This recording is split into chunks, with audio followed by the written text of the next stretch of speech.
In this book, I've chosen to tell the story of rum through 10 drinks.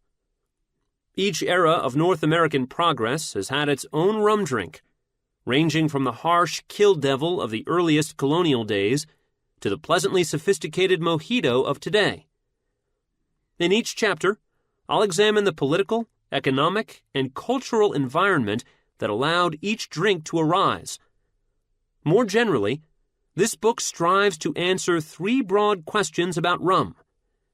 How did it grow to become the most important spirit in the New World in the 18th century? How did it come to be eclipsed by other drinks in the 19th century? And how did it manage to find its way back? For this book, I immersed myself in rum for more than 3 years. Not quite literally, but not far from it.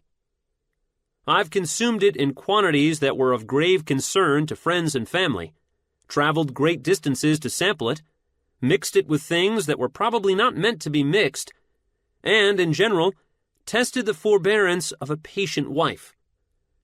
I recall awakening on more than one morning to a dull and distant sort of pain, then finding in my pockets unintelligible notes in what appeared to be my own handwriting.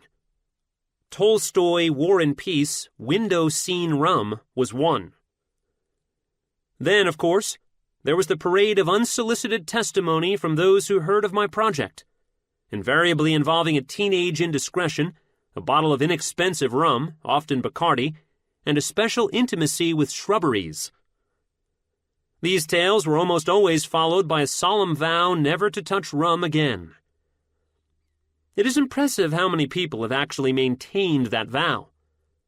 When I tell folks who have not touched rum for many years that this spirit has now become a drink of connoisseurs, their eyebrows arch, and they inquire after it with a genuine solicitousness, as if hearing of an old high school classmate with whom they haven't been in touch since that unfortunate episode after the senior prom.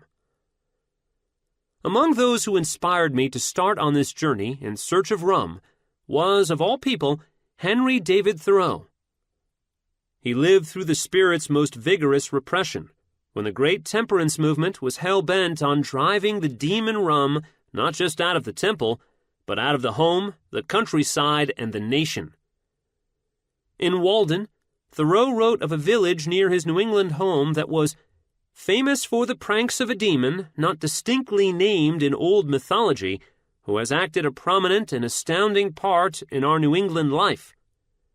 This demon, he continued, deserves as much as any mythological character to have his biography written one day. I sense a wistfulness in his tone. He understood something important was going undocumented.